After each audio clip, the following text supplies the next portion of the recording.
আসসালামু আলাইকুম ওয়া রাহমাতুল্লাহি ওয়া বারাকাতুহু নাহমাদুহু ওয়া নুসাল্লি আলা রাসূলিহিল কারীম আম্মা বা'দ। প্রিয় ছাত্র ভাইরা, আমরা আজকে ফজিলত ক্লাসের তাফসিরে বাইজাবির ক্লাস শুরু করছি ইনশাআল্লাহ। এই গেল হলো নাজ্জালা বা আনজালার ব্যাখ্যা। নাজ্জালাল ফুরকান, ফুরকান শব্দ ফারকুন থেকে আসছে। ফারকুন অর্থ হলো পার্থক্য করা, ফরক করা। এই ফুরকান বলে এখানে আল্লাহ রাব্বুল আলামিন ফুরকান বা মুসান্নিফ রহমাতুল্লাহ এখানে ফুরকান বলে কোরআনকে বুঝিয়েছেন। এবং এই কোরআনে কারীমের অনেকগুলো নাম রয়েছে। কোথাও কোথাও আমরা কোরআনে কারীমের নাম সরাসরি কোরআন পাই, কোথাও ফুরকান পাই। আমরা খুঁজে দেখেছি যে প্রায় কোরআনে কারীমের মাঝে কোরআনের মোট 4-5টি নাম এসেছে, যার মাঝে একটি হলো কোরআনের নাম তো হলো সরাসরি কোরআন। যেমন আমরা দেখতে পাই যে আল্লাহ রাব্বুল আলামিন বলেন ইন্না হাযাল কোরআন ইয়াহদি লিল্লাতী হিয়া আকওয়াম। এই যে ইন্না হাযাল কোরআন, এই কোরআনকে ডাইরেক্ট সরাসরি কোরআন নাম দিয়েছেন। আবার কোথাও কোথাও আমরা দেখি কোরআনের নাম দিয়েছেন আল্লাহ রাব্বুল আলামিন ফুরকান। যেমন তাবারাকাল্লাযী নাযালাল ফুরকানা আলা আবদিহি লিয়াকুনা লিল আলামিনা নাযীরা। এই যে এখানে ফুরকান নাম দিয়েছেন। আবার কোথাও কোথাও আমরা দেখি যে কোরআনের নাম দিয়েছেন কিতাব। সূরা বাকারার শুরুতে আসছে যালিকাল কিতাব লা রাইবা ফীহ। আবার এরকমভাবে কোরআনের নাম কোথাও কোথাও দিয়েছেন আয-যিকর। যেমন আমরা একটি আয়াত দেখি ইন্না নাহনু নাযালনা যিকরা ওয়া ইন্না লাহু লাহাফিজুন। তো এইভাবে আমরা কোরআনের অনেকগুলো নাম খুদ কোরআন থেকে আমরা পেয়ে যাই।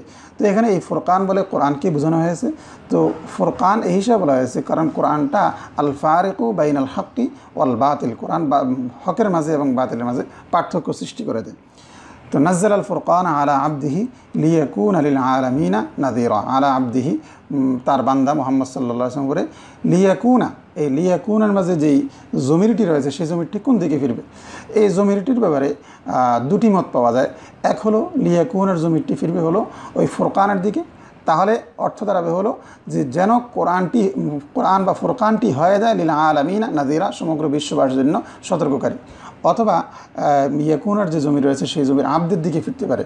তাহলে আবদের দিকে ফিরলে অর্থ হবে কি, যেন ওই আবদ অর্থাৎ মুহাম্মদ সাল্লাল্লাহু আলাইহি সাল্লাম সমস্ত বিশ্ববাসীর জন্য সতর্ককারী হয়ে যান। তাহলে এখন আমরা এই শব্দ বিশ্লেষণের পরে এই বাক্যটির আমরা অর্থ দেখি।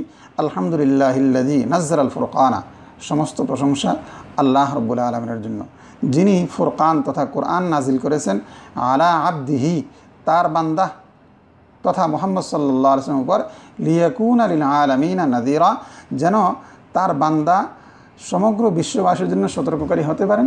অথবা এই লিয়াকুনার জমির যদি আমরা ফুরকানের দিকে ফিরাই বা ফুরকান মানে কোরআনের দিকে ফিরাই, তাহলে অর্থ হবে যেন সেই কোরআন বা ফুরকানটি সমগ্র বিশ্ববাসীর জন্য সতর্ককারী হয়। ফাতাহাদ্দা বিআকসারি সূরাতিন মিন সুওয়ারিহি মাসাকিআল খুতাবা মিনাল আরাবিল আরবা। তাহাদ্দা শব্দের অর্থ হলো, বাংলা আমরা বলি তাহাদ্দা মানে চ্যালেঞ্জ করা।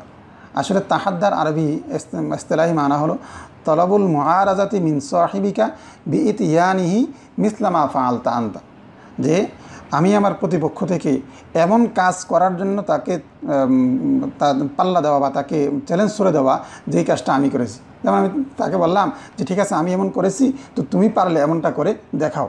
তো এখানে ঠিক এইটাই যে তাহাদ্দা, আল্লাহ রাব্বুল আলামিন চ্যালেঞ্জ ছুড়ে দিয়েছেন।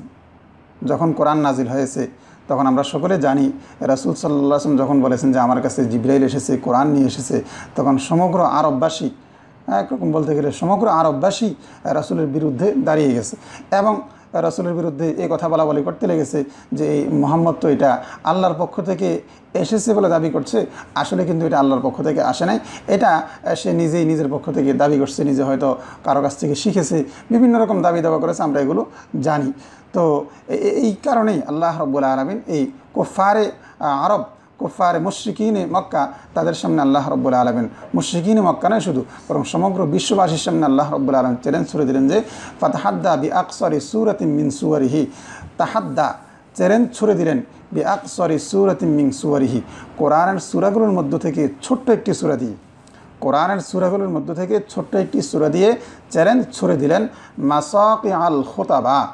মাসাকিয়া শব্দ সকা থেকে আসছে। সকা শব্দের অর্থ হলো মানে আওয়াজ করা। আমরা জানি যে মুরগি অনেক সময় বাক দেয়, মুরগি অনেক সময় আওয়াজ করে, এই মুরগির আওয়াজটাকে মূলত সকা বলা হয়, সকা দিক বলা হয়।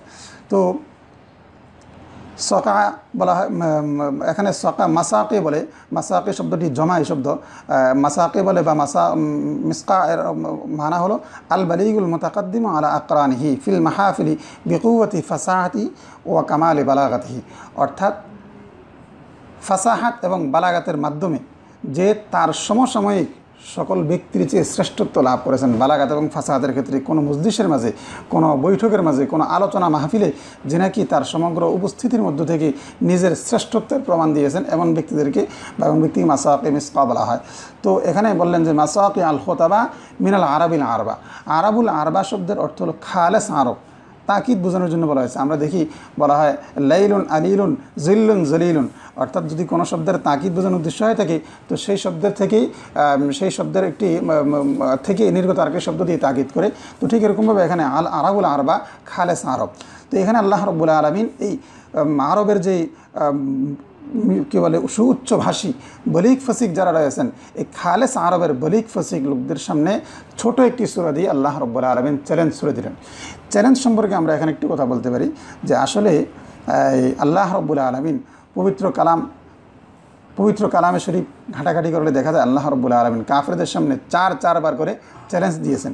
এই চারবারের মাঝে প্রথমবার আল্লাহ রাব্বুল আলামিন চ্যালেঞ্জ দিয়েছিলেন হলো পুরা কোরআন শরীফের মতো একটি কোরআন আনার জন্য। আল্লাহ রাব্বুল আলামিন বলেছেন, আমরা সূরা বনী ইসরাঈলে দেখতে পাই যে কুল লা ইন ইজতামাআতিল ইনসু ওয়াল জিন্নু আলা আন ইয়াতু বিমিসলি হাযাল কুরআন, হে নবী আপনি বলে দিন যে সমগ্র জিন এবং ইনসান যদি একত্র হয়েও এই কোরআনের মতো একটি কোরআন আনতে চেষ্টা করে চায়, লা ইয়াতুনা বিমিসলিহি, তারা কিন্তু এই কোরআনের মতো কোরআন আনতে পারবে না। ওয়ালাউ কানা বাযুহুম লিবাযিন যহিরা, যদিও তারা পরস্পরের সাহায্যকারী হয় তারপরেও কিন্তু তারা এই কোরআনের মতো কোরআন আনতে পারবে না। ঠিকই বাস্তবে দেখা গেছে কোরআনের মতো কোরআন আনতে পারে না। এরপর তাদের সামনে চ্যালেঞ্জ দিলেন হলো যে ঠিক আছে, এখন তোমরা 10টি সূরা হলে অন্তত কী করো, নিয়ে আসো।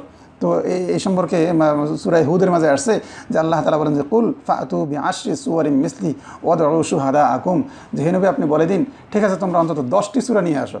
কোরআনের মাঝে 114টি সূরা আছে, অন্তত 10টি সূরা হলেও তোমরা নিয়ে আসো। আল্লাহ তাআলা পরে বললেন যে এই ক্ষেত্রে তোমরা প্রয়োজনে তোমাদের সাহায্যকারী যারা আছে, তোমাদের সঙ্গী যারা আছে তাদের থেকে সাহায্য সহযোগিতা নাও, কিন্তু তারপরেও তোমরা পারবে না। বাস্তবে তারা পারে নাই। 3 নম্বরে যে তাদের সামনে চ্যালেঞ্জ করে দিলেন সেটা হলো যে ঠিক আছে 10টা সূরা আনতে পারবে না তো অন্তত একটা সূরা হলো কী করো, নিয়ে আসো।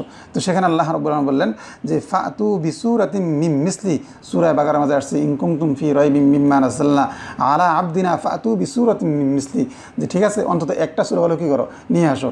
তারা তাও করতে পারে নাই। এরপর আল্লাহ রাব্বুল আলামিন সর্বশেষ বললেন ঠিক আছে অন্তত একটা বাক্য, একটা শব্দ হলো নিয়ে আসো, ফালইয়াতু বিহাদিসিন মিসলি ইন কানু সাদিকিন, তারা যেন অন্তত সাদিকিন যদি হয়ে থাকে। সূরা তুরের 34 নম্বর আয়াতে আসছে সত্যবাদী, তাদের দাবিতে সত্যবাদী যদি হয়ে থাকে যে মুহাম্মদ এটা আল্লাহর পক্ষ থেকে আনেন নাই, নিজে বানায় বলতেছে, এরকম যদি হয়ে থাকে তো ঠিক আছে তোমরাও তো মুহাম্মদের চেয়ে আরও সুসাহিত্যিক। মুহাম্মদ না সে কারো কাছে পড়েছে, না সে কখনো জীবনে লেখাপড়া করেছে, তোমরা পড়ালেখা করার মতো মানুষ, পড়ুয়া মানুষ, তো তোমরা ঠিক আছে একটি এরকম বাক্য এরকম সূরা নিয়ে আসো। কিন্তু তারা একটাও করতে পারে নাই। কোরআনের মতো কোরআন আনতে পারে নাই, 10টা সূরাও আনতে পারে নাই, এমনকি একটা সূরাও আনতে পারে নাই, এক শব্দ পর্যন্ত আনতে পারে নাই। তো এটা আল্লাহ তাআলা বলেন যে ফাতাহাদ্দা বি আকসারি সূরাতিন মিন সুওয়ারিহি মিন মাসাকিল খুতাবা মিনাল আরাবিল আরবা, খালেস আরবদের সামনে, খালেস আরবের যারা সুসাহিত্যিক ও স্পষ্টভাষী বালাগাত ফাসাহাতের ক্ষেত্রে যারা উঁচু মাপের ছিল তাদের সামনে চ্যালেঞ্জ করে দিয়েছেন ছোট্ট একটু সূরা হলে আনো। কিন্তু তারা সেক্ষেত্রে কি আল্লাহ সেক্ষেত্রে মুসান্নিফ বলেন ফালাম ইয়াজিদ বিহি কাদিরা, তাদেরকে কিন্তু সে সম্পর্কে সক্ষম পায়নি। ফালাম ইয়াজিদ আলাইহি কাদিরা, এই সূরা আনার জন্য, এই কোরআন আনার জন্য তাদের কাউকে সক্ষম পায় নাই।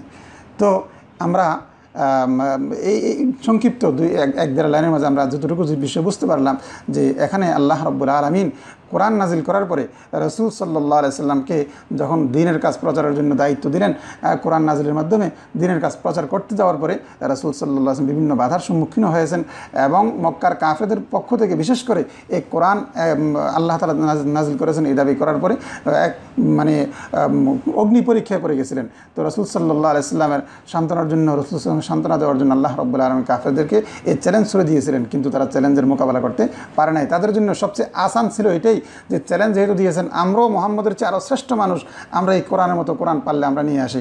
কিন্তু এই রাস্তায় না এসে রাসূলের সঙ্গে লড়াইয়ের রাস্তা, রাসূলকে মক্কা থেকে কীভাবে বিদায় করা যায়, বিতাড়িত করা যায় সেই রাস্তা বেছে নিয়েছেন। তো আজকের মতো আমরা এখানেই সমাপ্ত করলাম। আসসালামু আলাইকুম ওয়া রাহমাতুল্লাহি ওয়া বারাকাতুহু।